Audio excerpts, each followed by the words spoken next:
Sid Vicious, whose real name is John Simon Ritchie, was arraigned today on charges of murder. He said he felt sick. His manager was told bailing him out pending trial would be extremely difficult. He's an alien, he's not employed, and he's given to violent outbursts of temper. But his manager said, and I quote, "Underneath that tough exterior, there was a real nice guy." Yes, I've been without, been down and out on a limb with nowhere to go. Told it's one less thing on my mind. Not to worry about all the paying out, the piles of bills out, final demands. They'd all be sorted when I die. But I was going off the rails, no matter how I tried. If all else fails, the part of me just died. Sid Vicious will not have to stand trial for the murder of a girlfriend at the Chelsea Hotel. Sid is no longer vicious, he's dead. His nude body found in a Greenwich Village apartment, spoon and syringe nearby. Then my look came in, I got a look in with hundreds of thousands of friends. Had no more worries for a time. Yesterday, police found him there in room 100, and on the bathroom floor they found the 20-year-old American girl he'd lived with for 2 years. With you when you die. I was back on happy trails. I didn't have to try. Sid Vicious was awaiting trial for the murder of his girlfriend, Nancy Spungen. It was a murder so horrific in detail, only a very sick mind could have lived with the reality. The police had no doubt about the murderer. We have the figurative smoking gun, they said.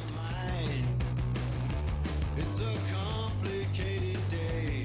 Busy people on it. I've always felt that Sid did kill Nancy. Sid thought he did it. He actually confessed to Joe Stevens that he thought he did it. The last time I saw them, Sid's got this knife about yay long, and he's sort of sticking Nancy with it, just gently, but you know, she's like, ow, Sid, that hurts. So I was like, Sid, be careful, someone's gonna get hurt. I think he did it in a moment of madness. Which Sid obviously wouldn't remember because of what he was on. Sick city sometimes. Sick city in your mind. Sick city sometimes. Sick city way behind. If you've ever been a heroin addict and lived with a girlfriend that was also a heroin addict, it's hard, I think, for most people to understand the dynamic unless they've lived it. It doesn't matter how much you love somebody. That all goes out the window when there's drugs involved. I'm going to be very honest here. I was sucked into the heroin thing myself. Sick city sometimes. Sick city in your mind. Sick city sometimes. Probably more fighting would go on between a couple because someone had gone out to go around someone's house and copped and then creamed off a bit on the way home for themselves. If there's one bag, and you both need that one bag to get straight because you're sick, somebody could get hurt. You get sneaky. It's the one you love, but you love them to bits, but you'll still steal their drugs. This did go on with Sid and Nancy. And both young and narcotics were involved. A lethal combination. What he was on, he could easily have said, "Well, you boink," you know, it really could have happened that way. Sick city sometimes. Sick city in your mind. Sick city sometimes. They were both in the nod. But having been in a few myself, I'd say he had one of them. And it was just a bit worse than usual. He wasn't aware of what happening, woke up and she was dead. This is like a nightmare. This is like right out of a Twilight Zone episode. You wake up, there's a knife, a pool of blood, and your girlfriend's in the bathroom, stabbed to death. Well, anybody's going to think that, what did I do last night? It was too easy just to blame Sid in the beginning and not follow the case up. I mean, it's amazing when we think back now that the case wasn't followed up more so. And, you know, everybody just assumed that he was guilty. Police didn't give a fuck. When he died, they went, oh, that's tidy. Boom. Who gives a fuck? About two junkies that just killed themselves, and who gives a fuck? One thing I know for sure is he certainly didn't do it. Sid would never have done that, and I know that in my heart of hearts. Lying on the floor, dreams in your head. Is there any more reasons to be dead? When I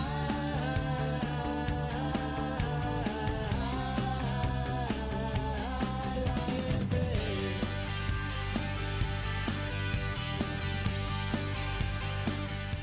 In the evidence photos, there's a large TV about 2 feet in front of the door, which may or may not impede entrance. There are mattresses around the room for at least 3 people. There's a very clear bloodstained handprint on one of them, and yet in the police file there's no mention of this. And for the record, the bed that Sid was passed out on isn't the one with the handprint. According to the police evidence file, there were only 4 of Sid's fingerprints in the entire room. Nancy was stabbed once in the abdomen, and it took her around 3 hours to pass out and bleed to death, which means that after she was stabbed, she would have been capable of getting to the room door and screaming for help. So why did she decide to make her way to the bathroom, to certain death? In all the NYPD police reports and statements, the murder weapon, the Jaguar K11 hunting knife, is left on top of an open suitcase next to the door, wiped clean of any fingerprints or traces of blood. Detective Kilroy was one of the arresting officers when Sid was arrested. I think was never convinced it was more than just some mad junkie murder. As far as he was concerned, it was a smoking gun case. He'd walked in, he'd found his killer. Sid had guilty man written all over him, even though they had to slap him around and get him something like conscious to read him his rights. In the police report, there is an account of Sid's response to questioning on the scene. It's full of contradictions. First, he states he didn't know what happened to Nancy, claiming he didn't stab her. Sid also claims that he took Tuinal and slept the night through. He then confesses to the murder, saying they had an argument. Finally, he tells police it must have been an accident. Sid also explains to the police that when he initially found Nancy in the bathroom, she was still breathing. And after washing blood from her, he went to the clinic to get her methadone. He called the police on his return. Sid was oblivious to it all. I mean, he even got up in the morning and went to the methadone clinic. That had to be in the early morning. I think the methadone clinic opens at 6 or something like that. Got his methadone and came back before he realized that she was dead. That's how sort of far removed he was.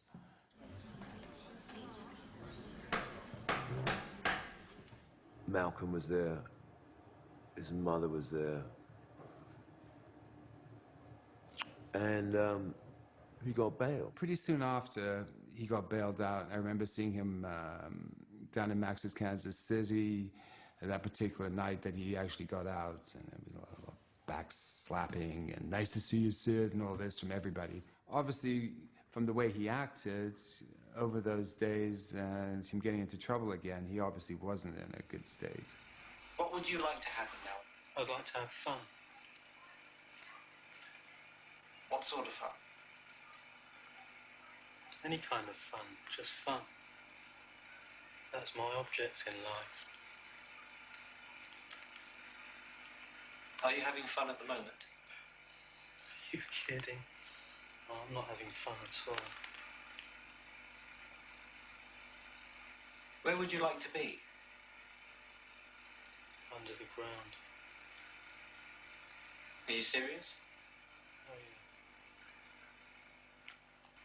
I mean, it was, silly just to let him out on the streets, and, where's he going to go? He's going to go looking for drugs. He's going to, go to nightclubs and hang out, places where people are just going to encourage him to get into more trouble.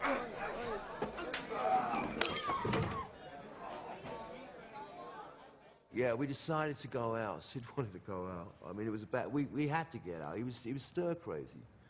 So we started to go hurrahs. I mean, it was empty, and there was a band playing really, really loud. There's a scuffle to my right, and I'm like, what's going on? Sid, out of nowhere, completely out of context with everything, smashes a glass in this guy's face.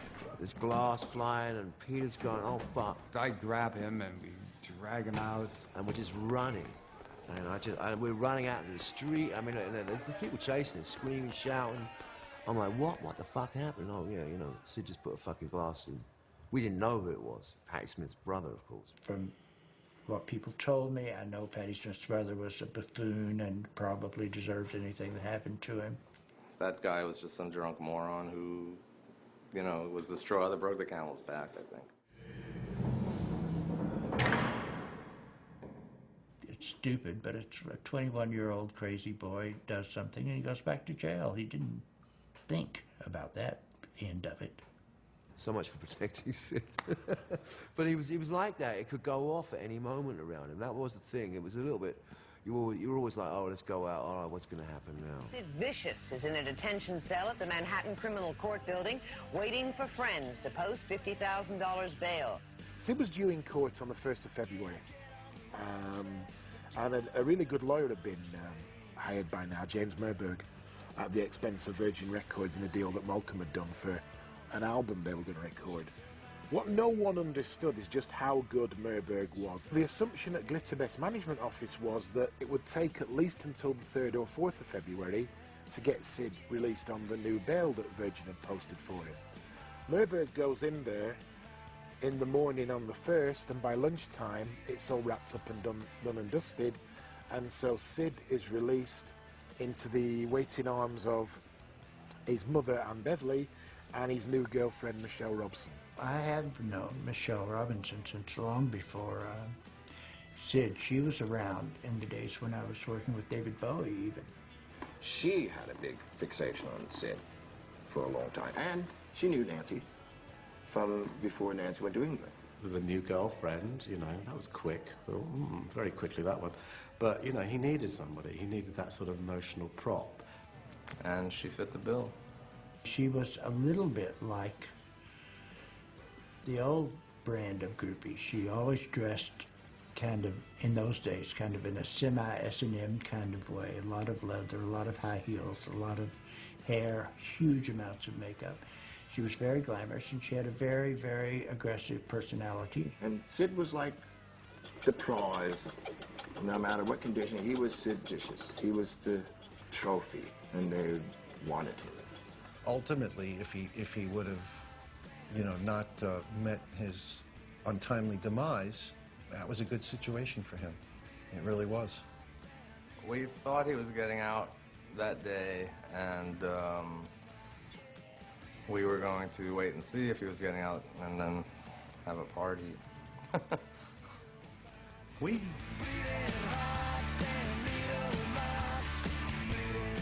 I'd gone down to the courthouse with Terry York.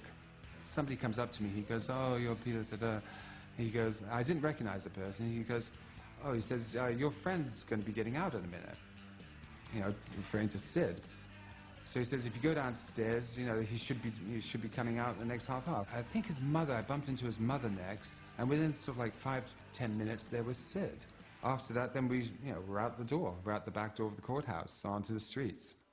During interviews with Sid's mother for my book, she made it plainly obvious that both herself and Malcolm had talked to him regarding a possible future, but he seemed to be stuck in a mantra regarding joining his Nancy.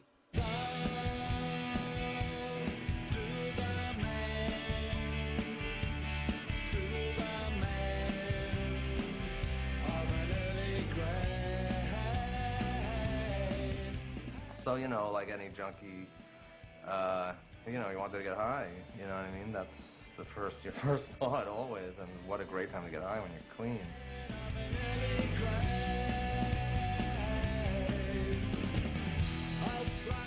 I think his mother picked up some drugs for Sid, and Sid's like, oh, have you got them, have you got them? And anyway, they go to the hotel, go to this place where Anne's staying, and he does the drugs, and of course they're absolute rubbish. At this point, you know, Sid had asked me, he says, oh, can you get me anything, can you get me anything? I'm sort of in a bit of two minds about what to do.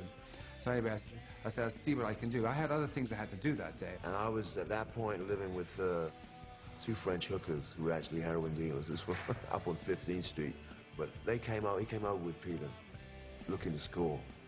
And after the fiasco at Harrah's with the glass in the eye thing, and, you know, my whole thing, we knew he was coming over. It was like, we talked, there was a whole bunch. It was like, let's not sell him anything. And through the usual channels where knew people were probably dealing in it. Nobody really wanted to get involved. We had some shit, but we decided not to give him any. So he came over looking for that, and we said, no, so listen, you know, we're looking for ourselves, you know. I don't think we did a very convincing job, because I could tell he hung his head and went, all right, guys, and left. And that was the last time I saw him alive.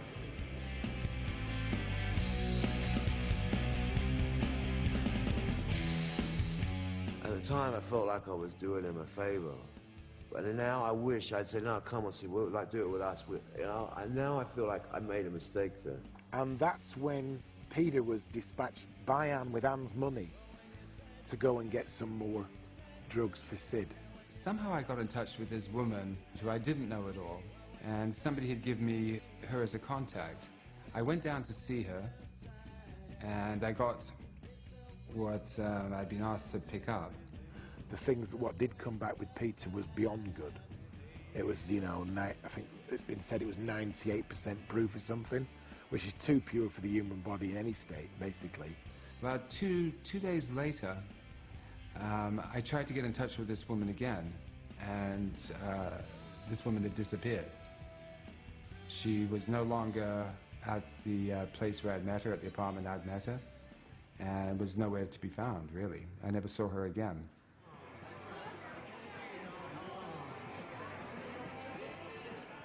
Oh, my God. Oh, my...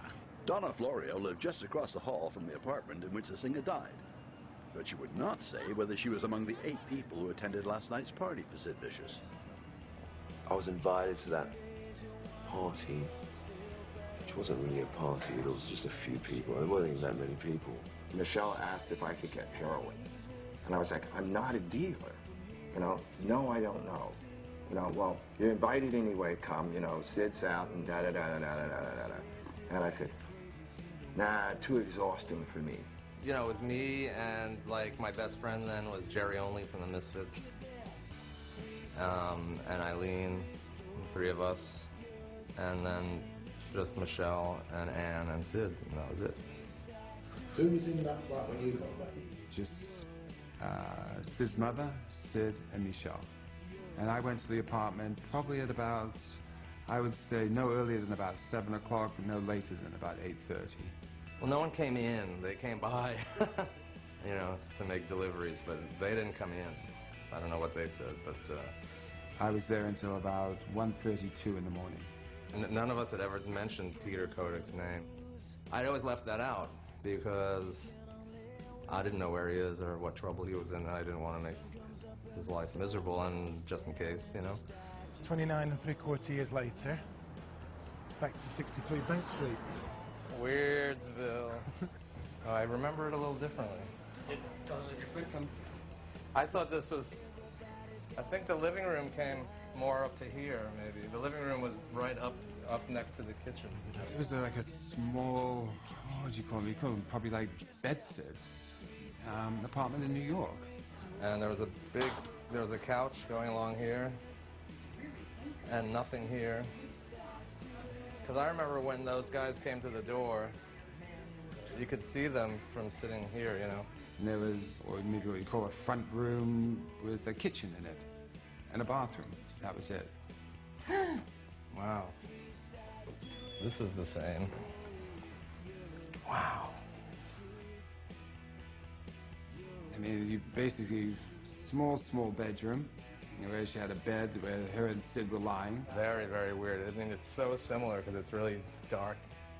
And I remember it being really dark. And this is all very, very similar. But police say they were told by the victim's girlfriend that his last hours were spent looking towards the future. He was just in really amazing spirits. We were laughing at certain things. Malcolm had sent him a list of the songs that he wanted him to do for the album.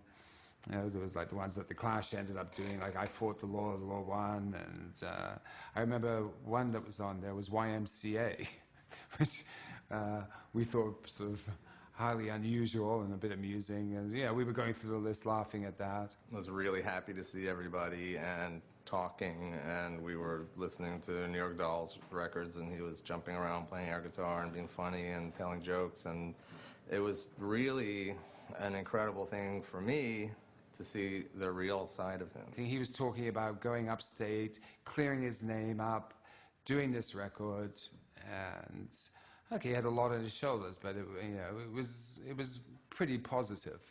Another distinction you have is being the other person who did the same stuff the night that he OD'd. Yeah, that's true. And Did that come from a regular? I OD'd that night also. Did that come from your regular dealer? No, it was a friend of ours that flew in from England. As soon as I shot this dope, man, it was fucking strong. I knew it as soon as I shot it. I walked out of the bathroom. I said, I think this is it, you know. And Sheila just said, I heard Sheila going, don't die in my apartment. I said, shut the fuck up. And then next thing I knew was 4 hours later. I wouldn't say it was his fault. You know? He told you it was strong. Yes, he did. Mm-hmm. And he didn't hold the gun to my head. I took it with a smile on my face. About 12 o'clock, Sid Vicious shot up some heroin, and he had a reaction to it, which he came out of about 45 minutes later. And then about 2 o'clock, he lay down to go to sleep. He'd taken too much. He sort of passed out. We revived him, and then it was a good few hours I was there after, and by the time I left, he was okay. I remember that it became a real bummer, and we left for a while. Sid had asked me if there's any more, and I told him, no, there's not any left. I said, you know, it's all gone. You've done it all. And what was left, I gave to his mother, and I told her, like, no way, you know, give him any more of this tonight. You know, give him this tomorrow. The significance of detoxification is that if a drug user is detoxified and uses the same dose he was used to, it can be lethal. So the detoxification program takes the drug user off the drug, but it also removes whatever tolerance or immunity he has to the drugs. Then the phone rang. It was Pam Brown. And she asked me if I saw the news. I said, no, I didn't see very much. And she said, Sid died. I knew it was the same dope, and then I found out it definitely was.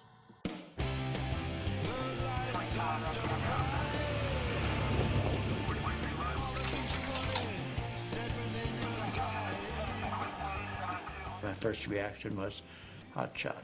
Well, they got a batch that I think was particularly good. The stories now I'm told are that the heroin was just too pure, but then that was also a very common way of hot shotting someone. All I know for now is that he'd been asleep with companion Michelle Robinson at the time of his death.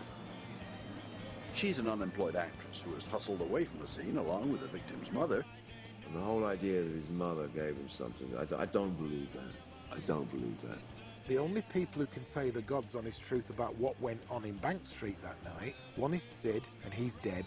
One is Anne, and she's dead. And one is Michelle, and she doesn't even answer that name anymore. Whether he took more, whether there were other things like pills involved, God alone knows. But having overdosed once that night, he OD'd finally somewhere in the night, and the next morning, Sid Vicious was dead. I was here once for 6 or 7 hours ever in my life 30 years ago with this thing that happened here that impacted my entire life. I could never touch it. You know what I mean? And now I'm standing in it, so it's just really, really, really odd. The day after Sid's death, his mother, Anne Beverly, found this note in the pocket of her son's jeans. It seems to point to a death pact between Sid and Nancy, which apparently had existed since the previous summer. It was meant to happen. Nancy always said she'd die before she was 21. I think I was what there's now called a self-harmer, and in them days it's called stupid. But I think it was an inspiration to Sid as well, and of course he had to do it bigger and better and went further. The last major British magazine interview the pair of them did, which was a Record Mirror, that was March, April 78. They were already telling people they'd got a suicide pact.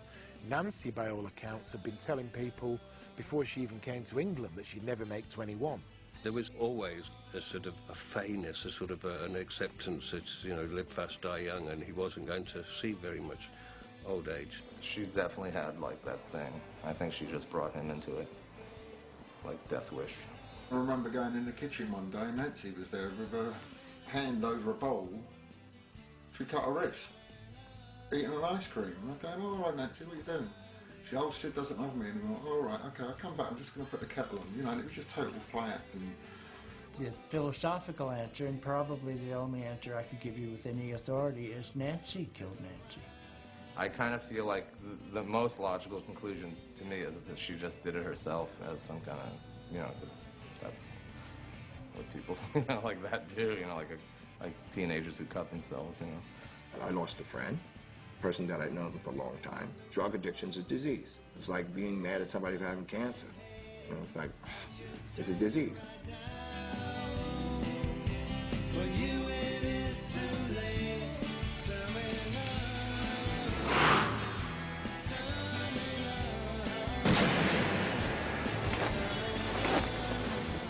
With the death of Sid Vicious, NYPD closed the case, believing he was the murderer. No further investigation has ever taken place. But the police all treated this like, who cares? It's just another dead junkie, you know? We got better things to do with our time. And this guy's name was Vicious. You know, he was supposedly violent. You know, of course he killed his girlfriend. They never thought twice about it. Nobody ever followed up on it. It's like Sid got out, Sid OD'd, and end of story. Is that really what happened? Is that just, you know, we might as well just leave it at that. Who cares? Anne Beverly was a character. Anne Beverly was very bohemian. I first was introduced to her in 1984, and we talked about doing a book about her son, and then Alex Cox's movie came along, Sid and Nancy, which played two significant roles. It postponed the book for about 3 or 4 years, and it allowed me and Anne to get closer and for her to tell me an awful lot more about Sid.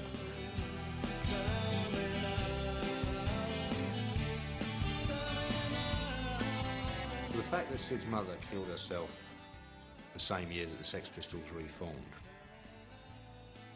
is probably a coincidence.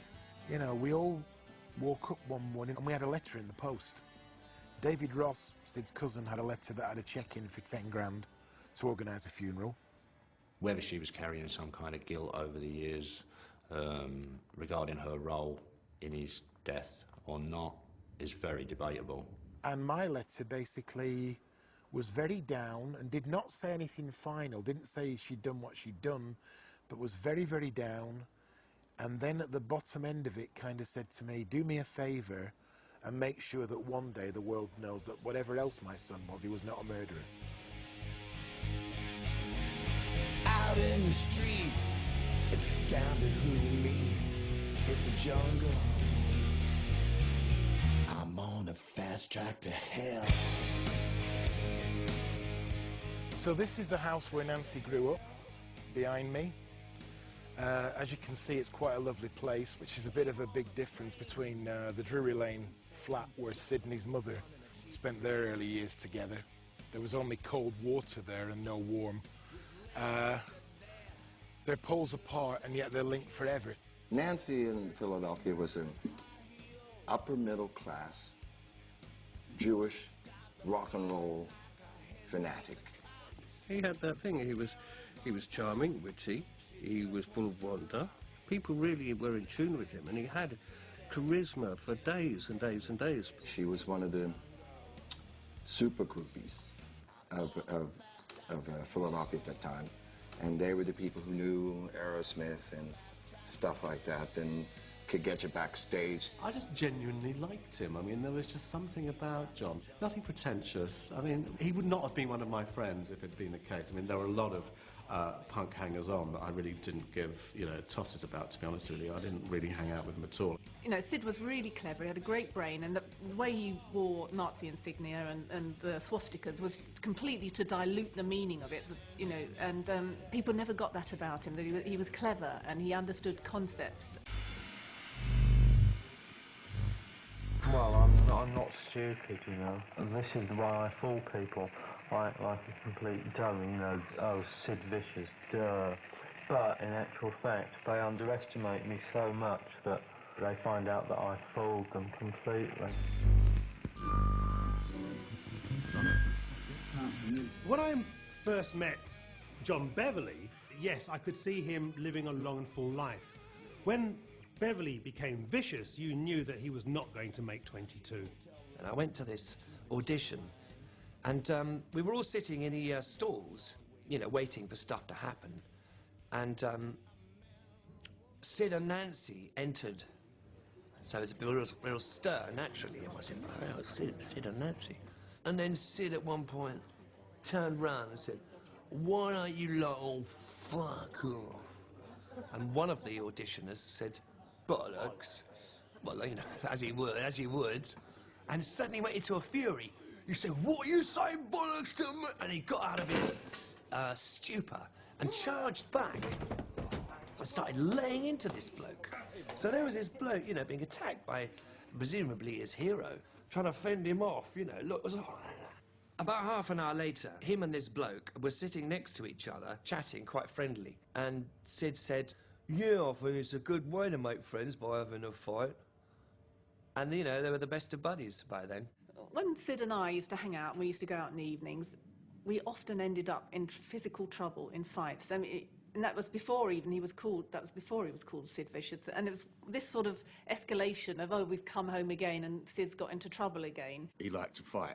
He couldn't have one. He couldn't fight sleep. But, you know, but he gave that, you know, out.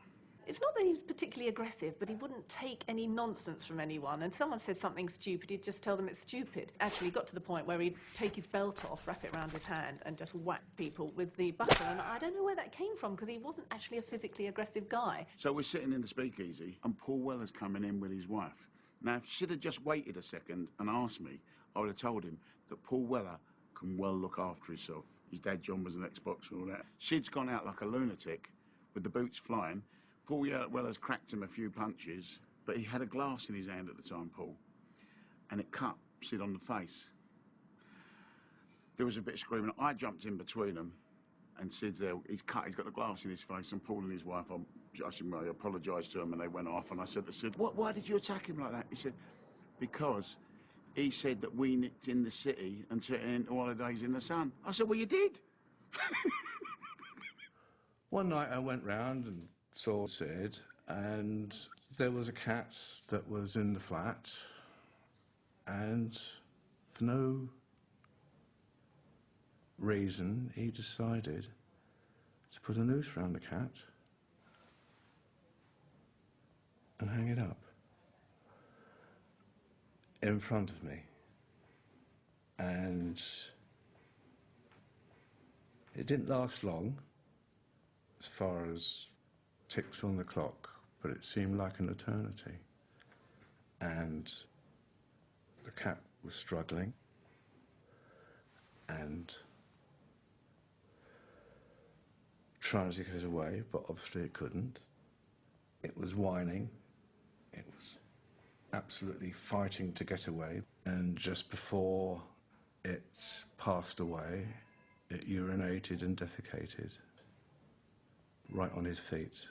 And Sid was holding it in front of me. I utterly regret not stopping him doing that. Why he did that, I don't know. I have no idea.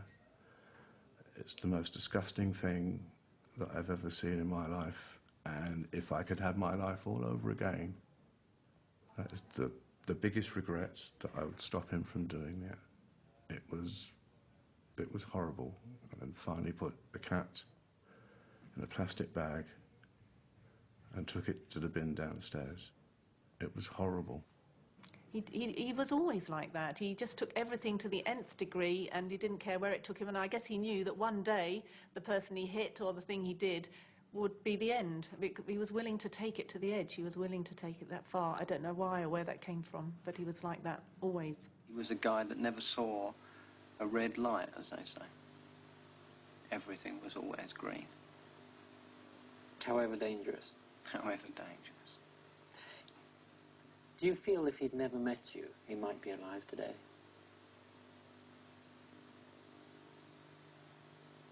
I don't know. I don't know. You know, What he effect might did get you run have over on by a car. I don't know. But Sid, I suppose, would at the very best be called, could be called amoral.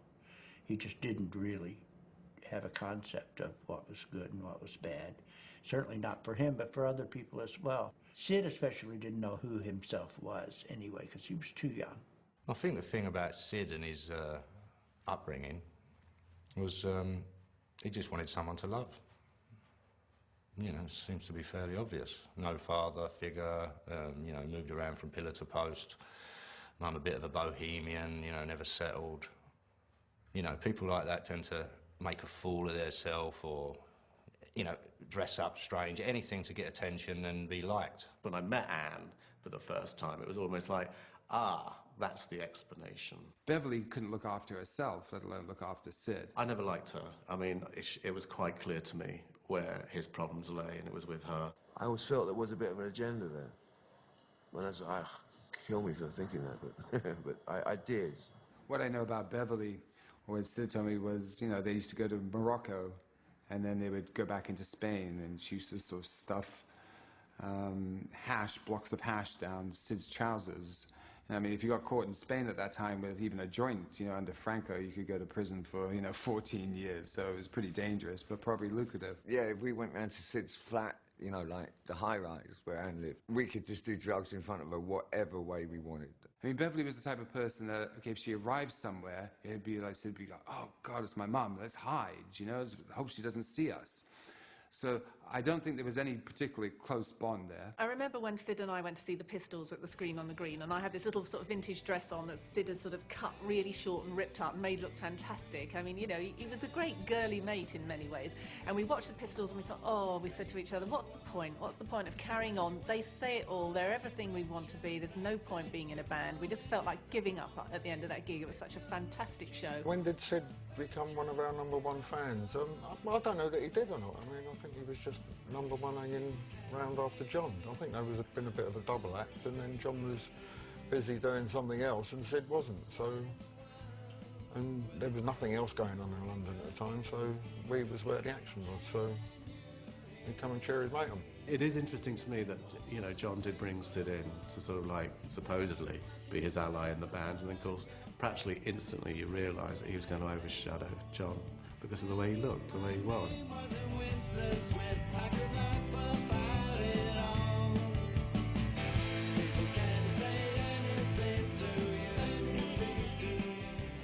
The lifestyles of people like Fleetwood Mac, the Eagles and Led Zeppelin were a million miles away from the street kid. So it needed to go back to the clubs, and I think that's why some scuzzy little boy like CBGB's was where you could create a brand new scene.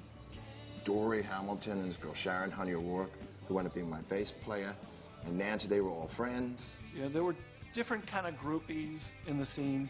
There were groupies who just wanted to hang out with famous people, or were just kind of nice girls who you could have sex with, or like friendly. But then you had the Nancy type. She wanted to marry a rock star and be a rock star's wife. But usually girls like that hook up with a boyfriend pretty quickly. Nancy didn't have a boyfriend because no one could stand being with her for more than one evening. She was just really repulsive. Nancy came on the scene, right? And like, she could have been 18, she might have been 20, I don't know, but fuck, she's like so old, you know? And I just mean like, she's just seen too much, she's seen so much. The other people who were very onto the scene, like Gail Higgins and the bartenders at Max's and at CBGB's and things, all kind of said, stay away from her. She was a drug dealer and she was a prostitute and she was really bad news. And when someone is called really bad news, when you have Dee Dee Ramone's Connie going around breaking bottles over people's heads, that's really bad news. Man, I mean, I thought she was like 27, you know? Anyway, and young, yeah. I mean, I thought, oh, well, she was only 27, so there you go. I didn't even know. She was 20. This woman had years of experience at manipulation, intimidation, you know, and, of course, she would fuck everybody as well. You know, God love her, you know what I mean? Like, you know, that, if she couldn't get through, she'd have sex. She asked me on numerous occasions. It's how Nancy operated. She would go get the drugs so she could get laid. And the first time I met Nancy, she was being shagged in the toilet by somebody. But not Sid, no. But someone very close to him.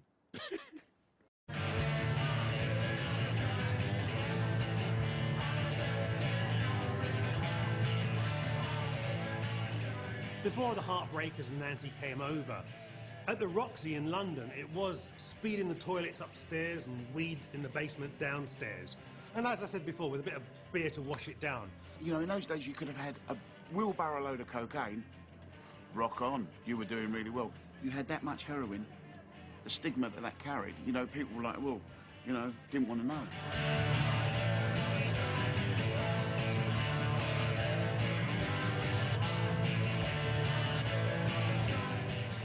It wasn't street, it was, you know, pseudo-glamorous. New York infiltrated the London punk scene and brought one of the worst aspects of New York with it.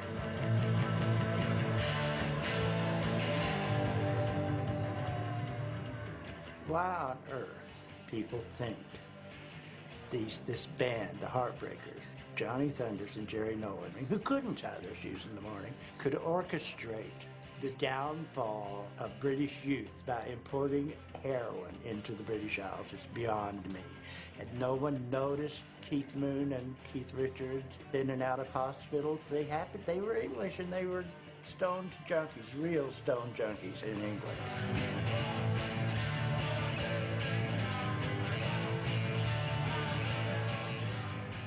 You know, I mean, to me, the Heartbreakers were like the best punk band. There was something about them, like this cocksure kind of arrogance. Good songs, looked great. And we watched them, like, totally gobsmacked. And then they came down into the audience to say hello after they'd done their sort of 20 minutes. And I said to Jerry Nolan, I said, oh, I really like that song, Chinese Rocks. What's that all about then? And he looked at me like I was an idiot. He said, well, heroin, boy. I went, oh, right. And it hadn't even come into anybody's really field of consciousness until then. By the time the Heartbreakers and Nancy arrived, it was the new thing, you know, and they almost made it cool. Johnny and Jerry needed to find someone they could hang out with. So English kid, oh, first English kid, like, this guy's cool.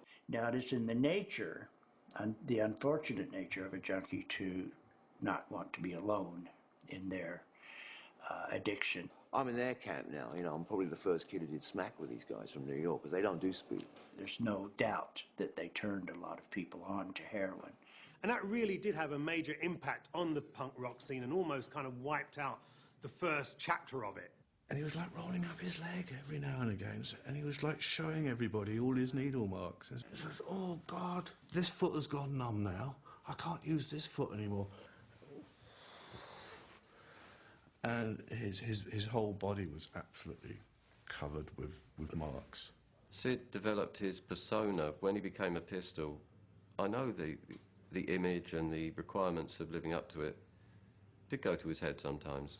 The name Sid Vicious was the most amazing creation in the world. It's like Hollywood stars, you know, Marilyn Monroe, Betty Grable, those people didn't know how to deal with who they suddenly had to be, and had to be all the time. They didn't get to only be it when the cameras were on, or only till someone said, you know, now you can go home now and just be yourself. But this was exacerbated by drugs, which stoked, you know, his reasoning, innocence all went out the window, and he just became Sid Vicious. Looking for a pretty dope fiend.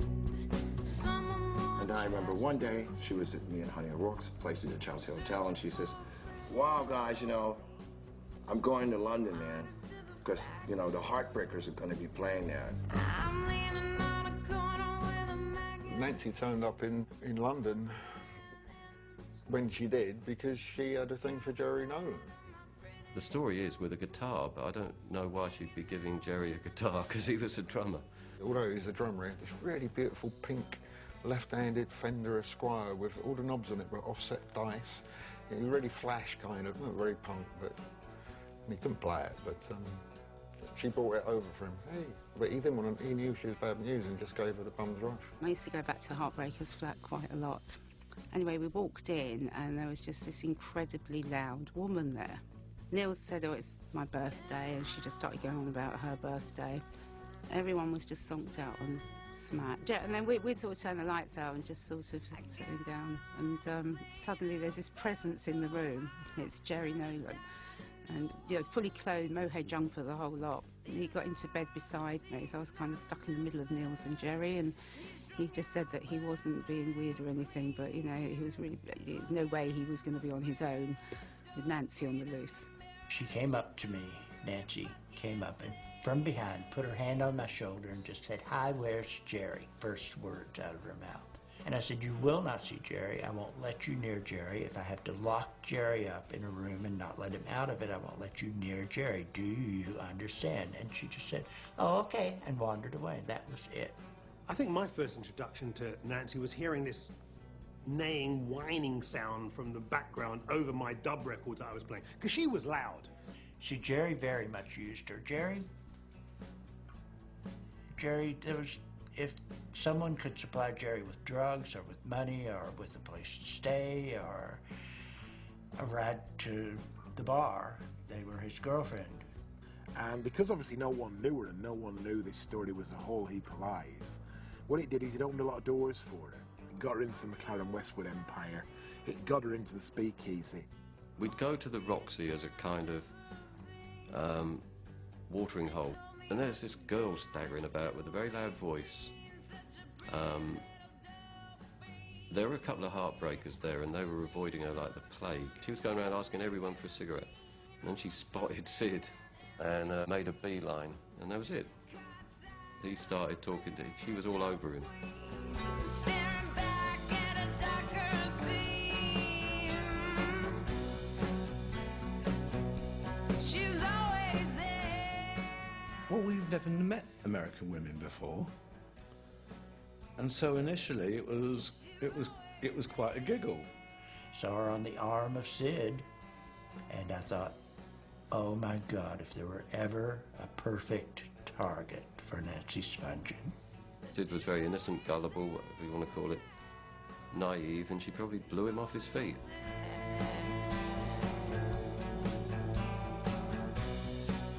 What amazes me is that how over the years it's become a Romeo and Juliet story, and it's been kind of romanticized.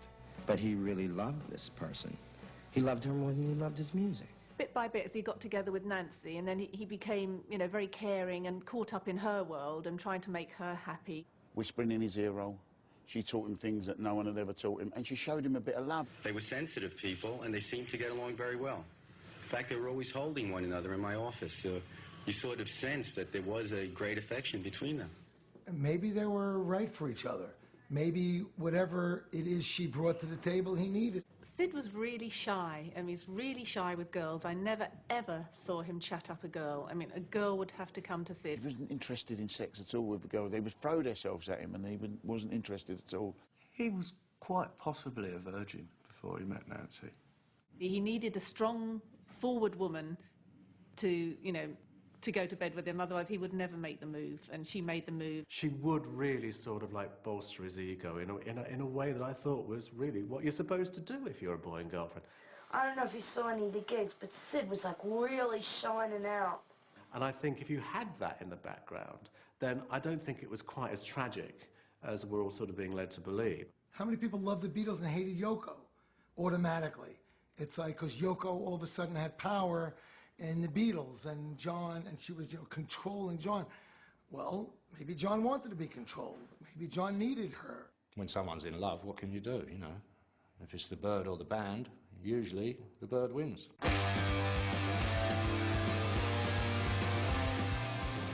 The Pistols came to America. They came to America, they came to tour. By the time they announced their tour, I knew I had to find a way to get on that tour. Spent a lot of time, Sid, when he went to America and he's on the tour with the Pistols, you know, he asked me and Barry to look out for Nancy. So we had the job of, like, making sure she was all right. He was away with the Pistols in America, you know, he'd be ringing back, Viv, can you make sure you see Nancy? She says no one wants to talk to her, no one wants to speak to her, everyone hates her, it's breaking my heart. You know, he was still worried in the States because she'd be ringing up, giving him an earful all the time. Because no one really wanted Nancy around. They tolerated Nancy because of Sid, and then she did get to that point where she was persona non grata around in most people's places. We ended up setting up a party in Bob Gruen's room, and sure enough, everybody except for Johnny from the Pistols showed up, and Sid walked in, kind of in the middle of the party, with this tall, blonde woman. We're all kind of like, oh, that's good for Sid. He picked up the best-looking girl from the gig. One time he called up and was telling her how he'd been a transvestite. She had a very deep voice, and Sid was pretty upfront. He's like, well, here now, am I going to suck your cock or your cunt? And she said, cunt. And everybody's like, you know, what? That's a man's voice. Sid, what are you doing over there, you know, on the road in America for the first time? You can only imagine. He was telling her about this transvestite he'd ended up with, and her reaction was, well, all right, Sid, as long as you're not doing any fucking any girls, you know. Which I thought was funny.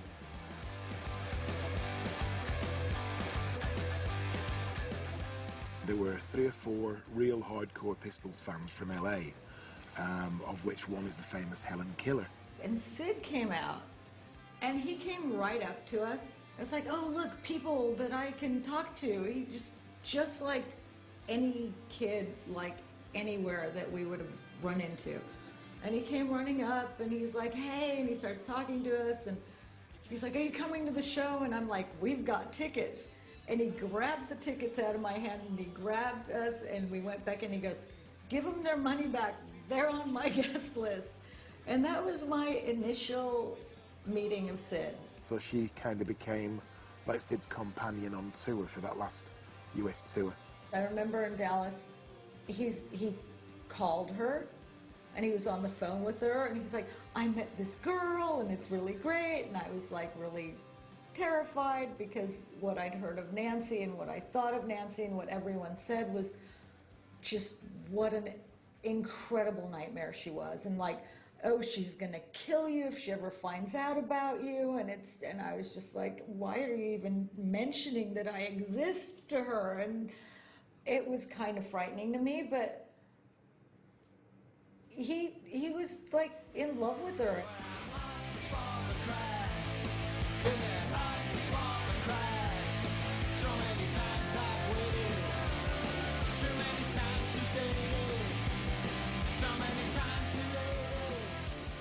The Sex Pistols were fighting with each other. Malcolm was not speaking to Johnny. Johnny was not speaking to Malcolm. Nobody could find Sid. He was hanging out with some groupies, taking drugs. We went in the bathroom, and he's like, oh, I'm going to do this. And I'm like, no, don't do it. And he's like, I'm going to do it. And I'm like, okay, there's nothing I can do. And sitting on the edge of the bathtub, Sid shot his heroin and fell directly back into the bathtub.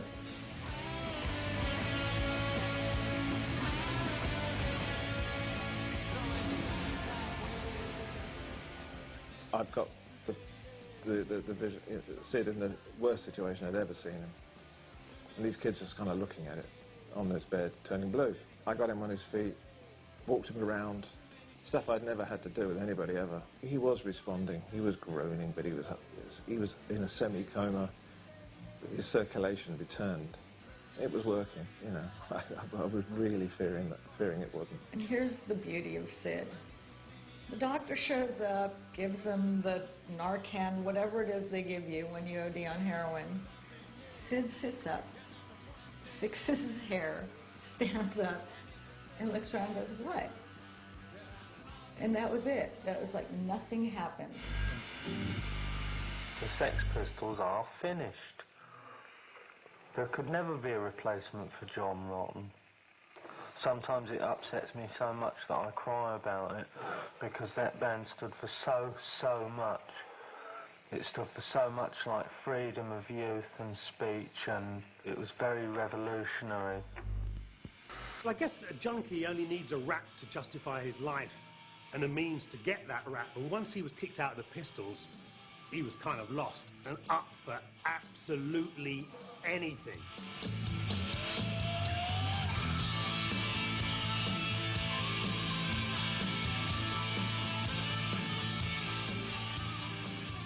porno, playing with anybody. I mean, they were just like desperate junkies. Really sad, it has to be said.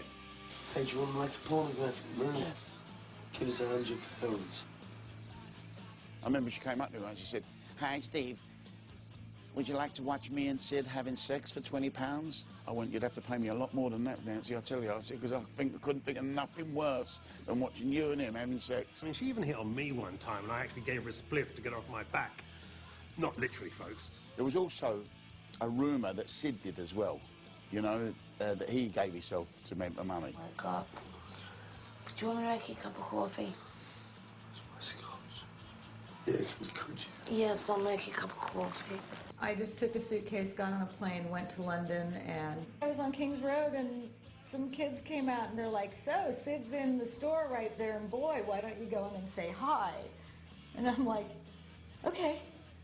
And I walked in, and he turned around, and it was like we had just seen each other 5 minutes ago. And at that point, he's like, "You have to come over and meet Nancy." To be really honest, Nancy was so nice and wonderful to me when I met her.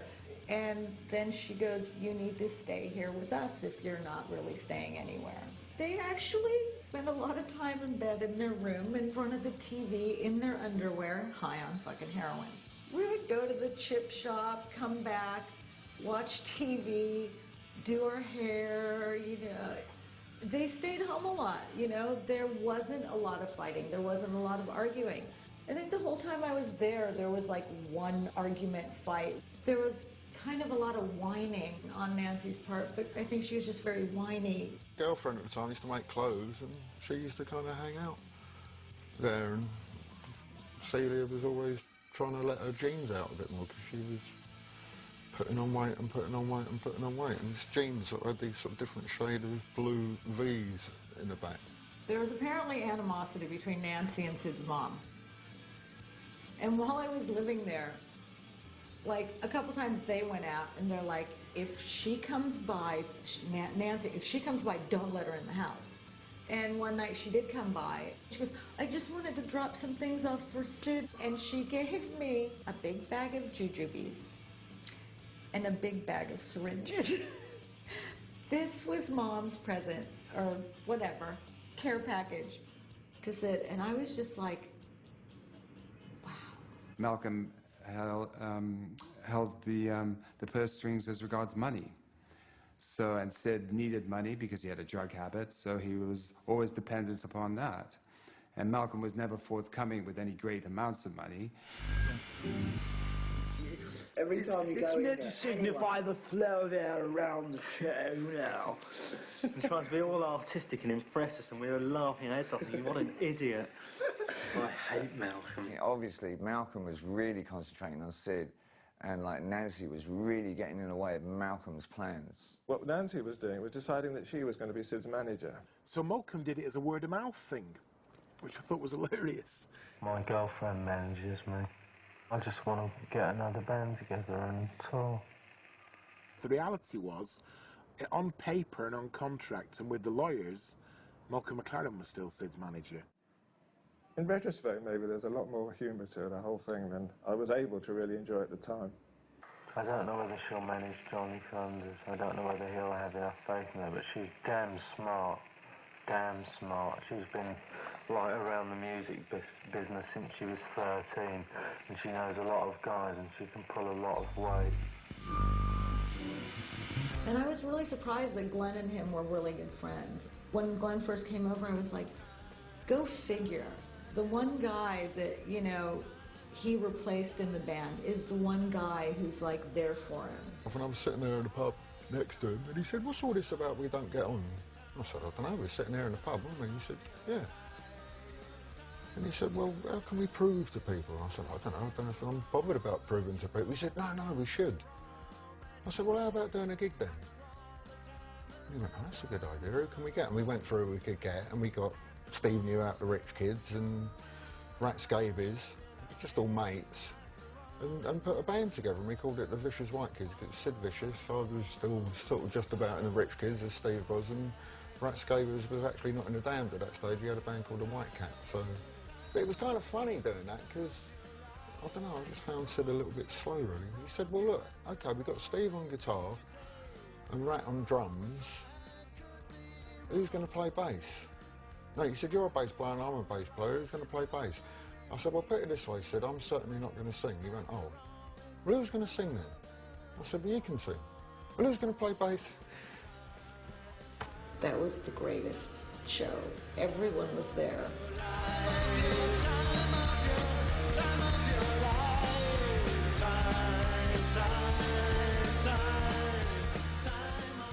think Debbie Harry was there, everyone was there. That was an amazing show. And had he been able to continue to pull that off when he got to New York, who knows what would have happened. But there you go, when we started rehearsing, Sid, we did like one number and Sid come up to me afterwards, he said, wow, he said you can play bass all the way through a song without stopping. At the time, it did enable a lot of kids who hadn't seen Sid Vicious on stage to actually go. Into the rehearsal room for our first rehearsal, and everything had been cleared out by the band who had it before, apart from this Fender Mustang bass guitar, just sitting there. His eyes lit up, and he went, I'm having that for my honey, you know, Nancy. And so we rehearsed and we drove home. Next day we go up to have a rehearsal and they said, well, OK, we'll have a good gig, take the equipment, but you can't take the equipment until you give us the bass back. What bass? The bass that Sid walked out with last night. No, we didn't have a bass. You know, like everybody's senior Sid, right? We put a phone call into Nancy and we arranged that, well, the bass was coming, you know, we could be loading up, but we had to sit there waiting for it to turn up. Of course, in the meantime, Nancy's painted it with black emulsion. Hadn't even taken the strings off or anything like that, and it arrives in a cab in a black laundrette bag. So we gave it to the guy, but it's still dripping wet, you know, but we just went. But the whole idea of it was obviously to raise enough funds to send Sid over to New York and, you know. It could be a lot of things. It could be to get away from Malcolm, maybe to get some sort of control over his career himself, if he knew what he was doing. But I think there was also some legal problems they had over here at the time, too. There was a young, fairly up-and-coming and promising record producer called John Shepcock, who again was only in his early 20s. And he was a heroin addict too. And he went round to Pin Dot Muse one night, and himself and Sid and Nancy had this kind of nod out on heroin. And what tells you about the state they were in is the next morning they woke up and genuinely did not know they were laid next to the dead body of John Shepcock. And when Anne Beverly told me years later, she said, then they knew they had to go. Because the police were already harassing them for so many things, and now suddenly they're waking up with a dead body in their bed. The way I remember that whole thing of Sid and Nancy hooking up and then her pretending to be his manager and going to New York, I have to say that things were moving so fast by that time that we didn't give a shit. Things aren't getting easier at all, they're getting worse and worse. I hate this country and everything to do with it. You know, the punk rock thing had taken off and had momentum, and no Sid, no Nancy or any of that stuff could really stop it, so we didn't really think twice about it. I want to go and live somewhere else. Do you know what I mean? We have no plans whatsoever. We just live from day to day, you know, existentialist like Jean-Paul Sartre. His entire, you know, roots in everything that he was obsessed with was in New York as well. You know, it was cool. New York was cool. Let's go to New York. Oh, it sounds good. We can play Max's. We can make money. Yeah, okay, well, you know, launch our career from there. His obsession with, you know, the New York Dolls and the whole New York punk rock and pre-punk rock scene. You know, between the two of them, where else were they? That's where they had to go.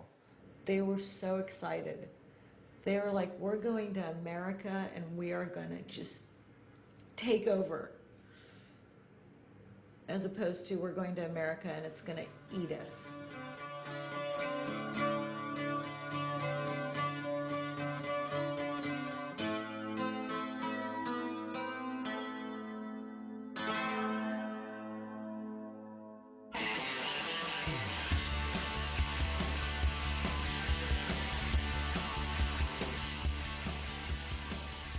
Well, on the one hand, I think they came so she could show off and get back at everyone, because I don't think that many people liked her when she left. New York reacted to the return of Nancy pretty much like you would expect. She was like some, I guess, third-rate whatever chick from New York who never got paid any attention, and she came back. It's almost like a high school thing, you know?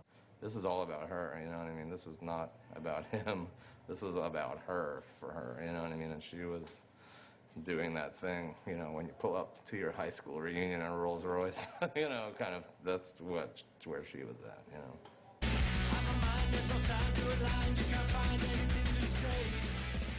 One year in England, she came back with Sid, and she had the thickest Cockney accent in the world, you know. And it's like, you know, like, the day before she had it, she had like this, I don't know, like a Philadelphia, you know, she was a girl from Philadelphia. That kind of like defines Nancy.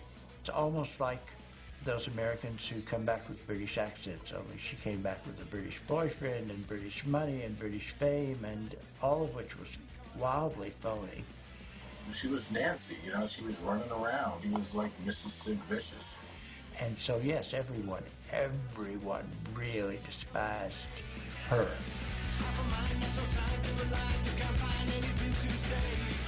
Sid Vicious was barely big on the underground in America. You know, the Pistols hadn't actually sold any units, they'd already split up.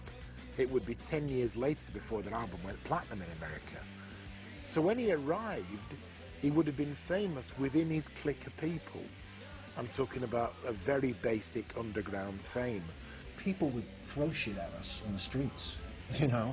Sid Vicious was not a rock star, except among that circle of people.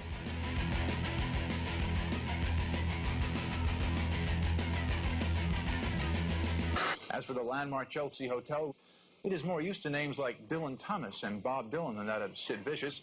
The Chelsea Hotel was a fancy, low-life nightmare with a hefty history. Yeah. But his mystique was that, you know, so many artists from, you know, Andy Warhol to Muhammad Ali, it was a place where the it people would be and you feel comfortable. Dylan Thomas to Bob Dylan. All these brilliant artists were there at some period of time. I first moved into the Chelsea in 1975, and I lived there on and off until '81. You're allowed to do things you wouldn't be able to do at other hotels. You can take the bed apart. You can throw the bed out. You can put it in the hallway. It was extremely dingy, dark place. You can paint the walls each week a different color. Hang what you want on it, nail what you want up on it. The rooms were anything but attractive. How dingy your room was, or how posh your room was up to you, not the hotel. They were so available at the Chelsea Hotel. Everyone knew where they were, and everyone knew when they had drugs, and there was no screening at the front desk. People were just in and out. And every drug dealer wanted to sell them something because, oh, yeah, they've got money and they're famous. The Chelsea Hotel, I think, was also kind of maybe not the greatest move for them because you had a lot of characters now hanging out. Rockets Regulaire and these sleazy fuckers who just wanted to be sort of in there with Sid and obviously, you know, wanting to rub shoulders with this icon, you know. So immediately they fell in with all the creeps and maybe I should say us creeps, you know what I mean? And there was this blonde there at the reception, like kind of stumbling, surrounded by all these pound notes and U.S. notes on the floor. And the guy behind the reception looking really like irritated, like, oh, God. And me and Honey O'Rourke went and said, oh, you know, you got money there, and it was Nancy. And she had like a big bruise on the side of her head. And she says, oh, wow, look what happened to me. We were at Johnny Rotten's place or something, and somebody OD'd or something, and she was hit with a bat or something. We had to leave. I'm like, oh, okay. Wow, you want to meet Sid?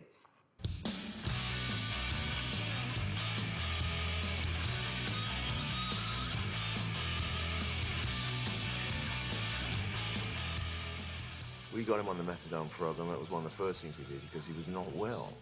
He came with a massive habit from London. The heroin in London was much stronger than it was in New York, so that was a problem. So that wasn't holding him. I mean, these are the problems you have when you travel. I mean, when they arrived in America, we must remember there was a fairly substantial lump of money due to them from the cover of the song My Way. But of course, they were two fairly desperate heroin addicts. Waiting around for money was not particularly on the agenda on a daily basis. You had to have money readily available. Sid and Jerry were good friends, and Jerry suggested they get a band, and so they did. It's going to be Sid, Jerry Nolan, and Arthur Kane from the Dolls, and Stephen Dior from Jerry's new group, The Idols. They were going to have Johnny Thunders play with them, but he wasn't really together enough, so eventually my brother played with them. We finally decided we were going to do it. Nancy negotiates. Actually, Jerry Nolan negotiated the deal, actually. It was a good deal. Do 2 shows a night. We did a Thursday night, 2 shows, $6 in. I think the place held about, you could cram 2,000 in there upstairs. I remember when she was booking things to have Sid playing Max's. I mean, she got a big advance, I think, from Tommy Donnelly, Tommy Dean, who was the new owner for Mickey Ruskin. So I think that's pretty good. Oh, she didn't have any power. Well, I couldn't go in there and say, okay, you know, give me all this money. You know, and they say, yeah, and I haven't even played a note. I mean, and not many people in the scene could do that.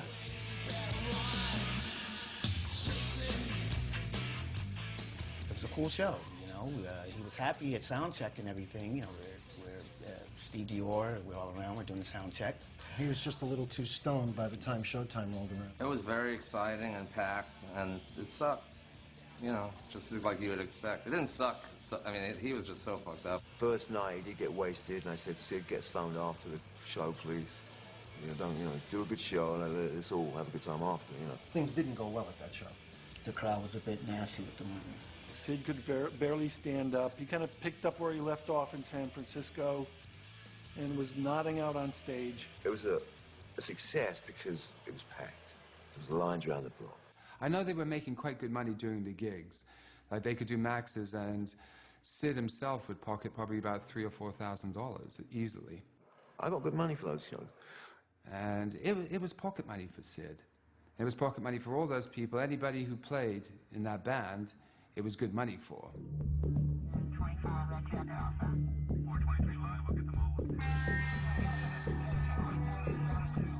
Leading up to the death of Nancy, things on the New York Underground, and this could be because heroin was getting harder to find on a daily basis, did seem to get a lot more scuzzy. You know, the Dead Boys drummer was famously stabbed outside a taxi rank at 4 in the morning. And a lot of the people on the underground were arming themselves. You know, it's quite well documented that people like Didi Ramone and Steve Bators weren't just buying knives, they were telling other people to buy knives, because there was obviously something going very wrong on the scuzzy side of Manhattan, if you like. There shouldn't be too much doubt in anyone's mind that the tension between them was coming to a head. Don't drop it on me again. For anyone that wonders what might have happened on the 12th, I think that you need to start those shows. You know, she'd gotten really kind of pushy, and a degree of arrogance, which was a disguise, I think, for insecurities that were going on with her and Sid in their relationship.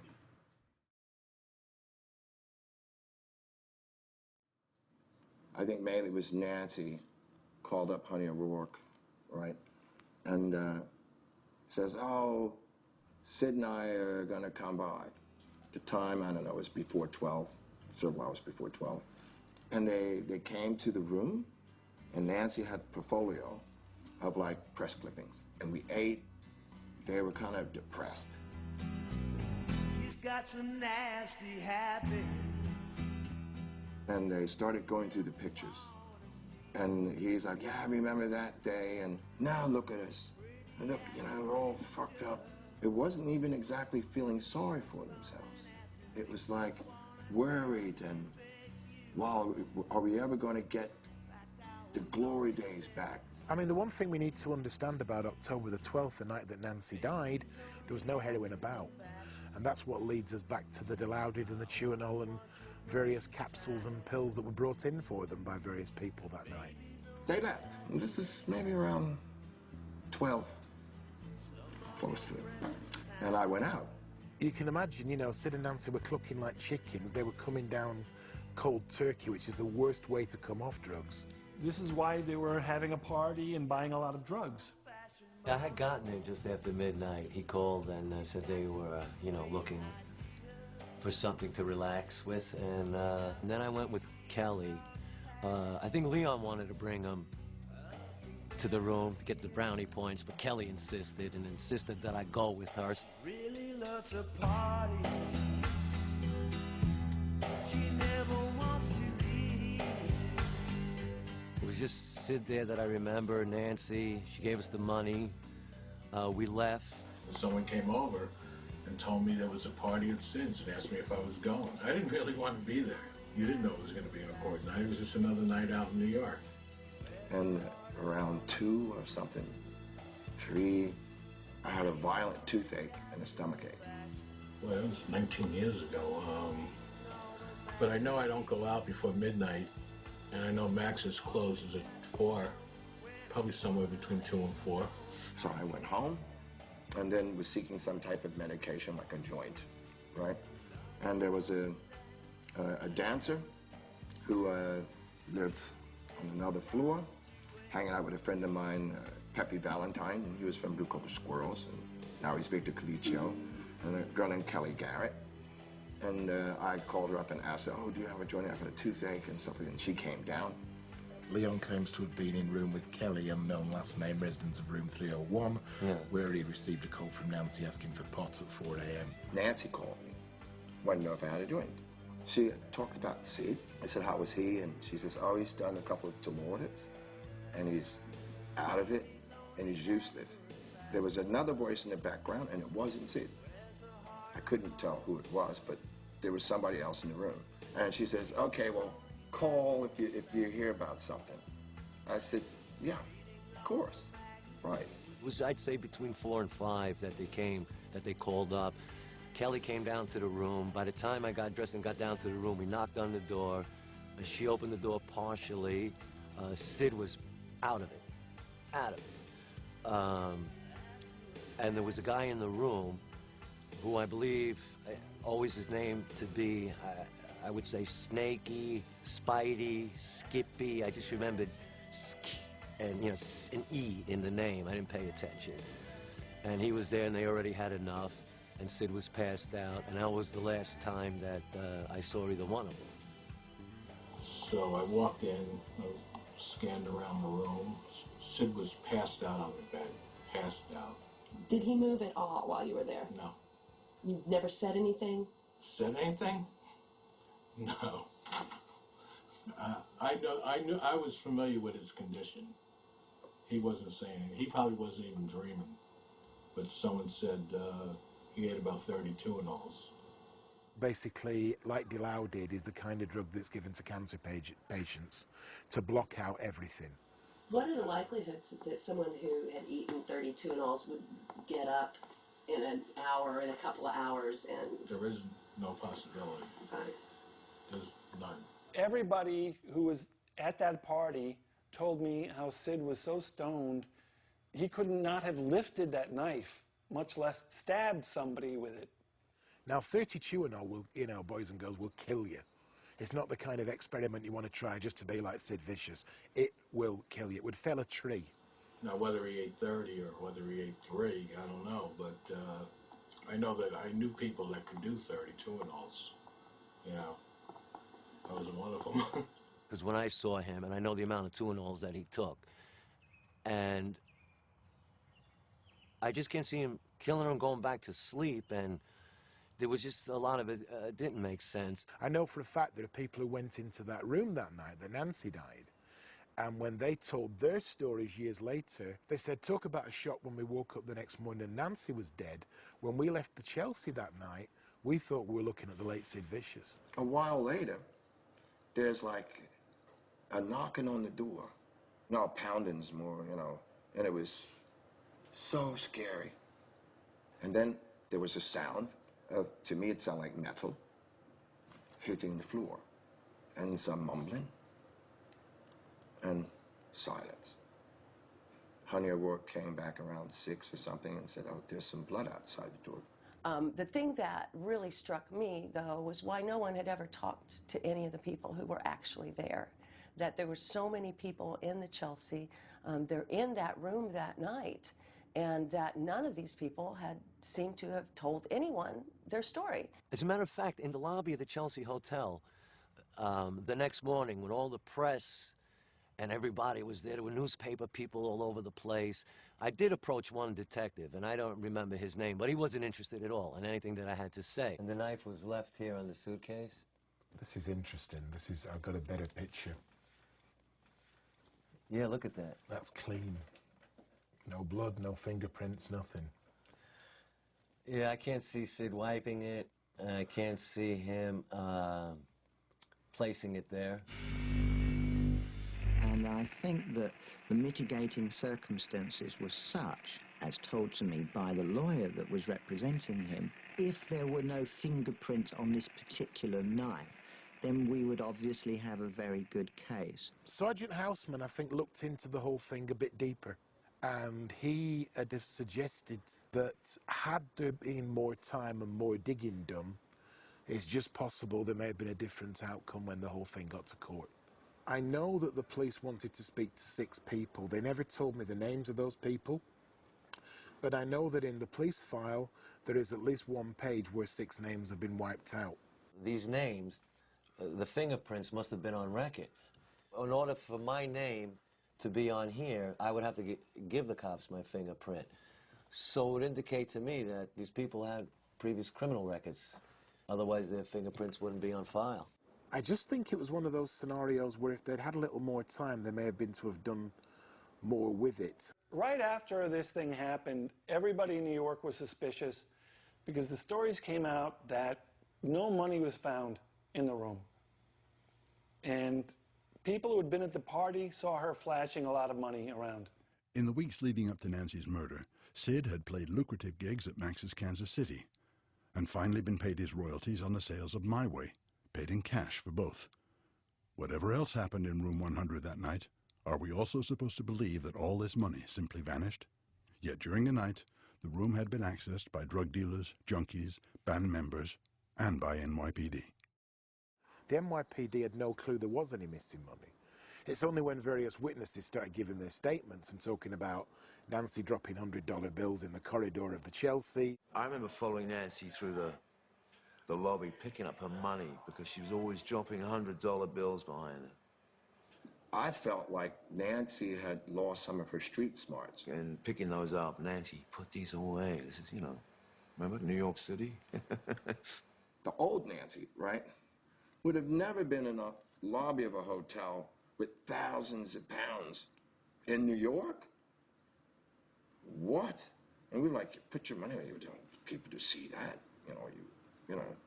that's nuts. And, oh, fuck, yeah. I mean, she always had about $3 grand on her.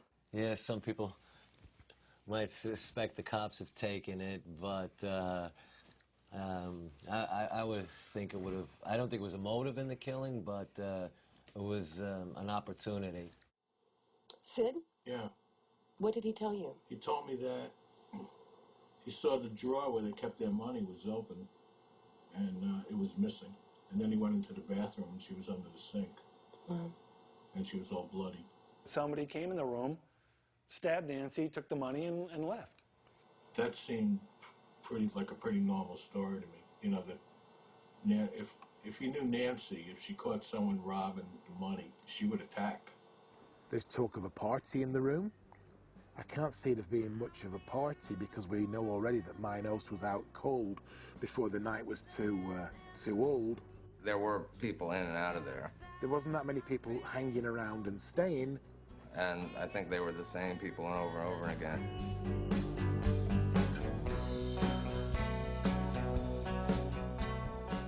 We know that some people said that some drug dealer from the Chelsea Hotel had been in there at that time. Not Rocket's Red Glare, who was another self-seeking nutso. A wonderful person, by the way, but crazy. I remember running into Rockets on Avenue A. I remember exactly where it was, just by 3rd Street. He'd sort of link arms with me and lean on me, and he was a tremendously big guy. Told me, I'm writing a book, and there's going to be some very interesting facts that are going to come out. And I kind of had a feeling I knew what he was heading, where he was going with this. And I let him go, and he's saying, you know, I did it. And I didn't really have to say, what did you do, Rockets? It was talking about, you know, the book, and he was going to let people know that he was the man. There were rumors that it was Rocket's Red Glare, but as I said, he was the first one insisting it wasn't Sid, and I don't think someone who committed a murder would look to clear Sid. Also, he was Sid was Rocket's meal ticket at the time, and I don't think he would jeopardize. And he also liked the notoriety of hanging out with Sid. So he definitely, when he knew the spotlight was on him, he would spin a tale or two. You know, I'm going, hello, I'm Kathleen Wirt. I'm making a movie about Sid Vicious. I'm proving he didn't kill Nancy. Hello, I'm Kathleen Wirt. I'm making a movie, you know. And finally, I just said this offhand to this one girl, and she goes, oh my God, I know he didn't. She goes, that Michael guy was crazy. We were having a meal before the gig, and this kid was sitting with Nancy, blonde-haired kid. And I said, your boyfriend lived at the Chelsea in 1978? She said, yeah. And I said, what, was he a junkie? And she goes, oh, yeah. And I said to Sid, I said, you know, who is that? Like, it's like, oh, that's Michael. Nancy really likes him. She said that he lived on the 6th floor, and that there was a group of actors that lived up there that partied sometimes with Sid and Nancy, and would go down to the 1st floor, and that he was a part of this group of people. Drug dealer who was around, who I recall him, since he may still be out there. And this guy was, you know, he wore pointy alligator shoes and flamboyant, very gay. He was kind of young, you know, maybe cute, maybe Nancy was cute. I don't know what kind of relationship they had. Sid didn't really seem to mind at all, so I was like, okay. And apparently he was there the night that she was murdered. One particular evening, I was hanging out with him. He said, I've got to go down to Sid and Nancy's room. I went in the room with him, and you know, he did his business with them, and I remember that Nancy had a lot of money. I do remember Sid was very fucked up, and I was told it was 2 and all. And I was just making a heavy barbiturate. And so we left, and him slipped. This kid was definitely, the police wanted to find this guy, very anxious to find this guy. I felt they found that they knew that this was the guy that did it, as far as I was concerned. I couldn't tell them a lot about this guy. It was another guy that just appeared on the scene all of a sudden. Michael had come upstairs after this had happened, sometime early in the morning. Big smile on his face, and I'd never seen him smile before. And he said, guess what? Nancy's in a body bag. Sid killed her. To everyone in the room, when he said that Sid had killed her, that no one believed him, and that he had shown up with all of this cash tied up with Nancy's purple hair tie. And they all identified this guy to the police, supposedly, which is why I always thought that if someone got a hold of the police files, that his name would be in there. They closed the book, I think, because nothing ever came out about it, because nothing ever came out about this guy, Michael, and who he was. But I do have a drawing I did of this guy. I drew a picture of him from memory, because I've never seen it documented. But I did a sketch of what I believe this guy, what I remember him looking like. This is the guy that I think did it. Michael.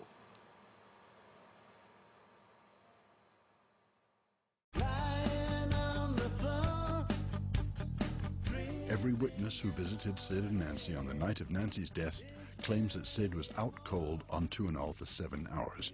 This is backed up by Bellevue Hospital records. There are fingerprints in the room of 6 people known to the NYPD, yet there is no police record of any of them ever being questioned. The murder weapon is wiped clean of blood and fingerprints. How did this happen? A large amount of money simply disappears overnight. How? Where to? Who is Michael, and why do so many people believe he was involved in the murder? In more than 30 years since Nancy's death, none of these questions have ever been satisfactorily answered.